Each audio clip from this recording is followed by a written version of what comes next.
torpaq susmur, bu torpaq danışır. Qanla yazılan tarix unudulmur. Qarabağda torpaq işğalda qaldı bir zaman. Milletin başı aşağı, gözünde qəm duman. Tarix yazıldı qanla, amma dərs alınmadı. Bəzi ürəklər sustu, bəzi dillər danışmadı. Qaçıb gizlənənlər oldu qorxu içində. Anasının ətəyi arxasında gölgə kimi. Sonra çıxıb baxdı yuxarıdan aşağı. Pul aldı, sattı vicdanı, utanc içində. Başını qaldır, bu torpaq sənin. Şəhid qanıyla yazılıb hər bir kəlmən. Pul ilə ölçülməz vətənin dərdi.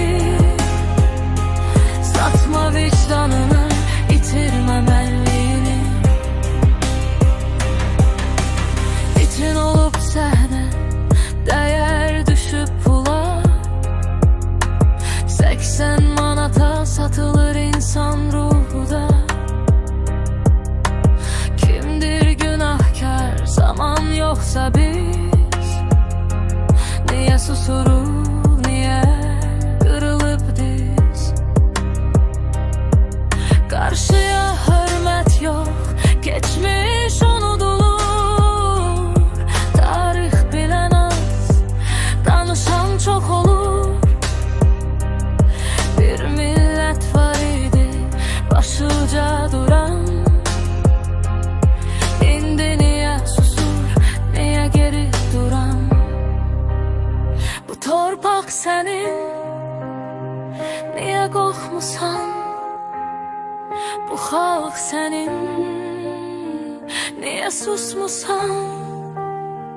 Bir addım atsaydın değişerdi belki.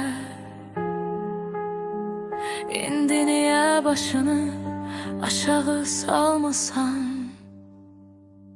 Başını qaldır, bu torpaq sənin. Şəhid qanıyla yazılıb hər bir kəlmə. Pul ilə ölçülməz vətənin dərdi. Satma vicdanını, itirmə mənliyinə. Başını qaldır, bu torpaq sənin. Şəhid qanıyla yazılıb hər bir kəlmə. Pul ilə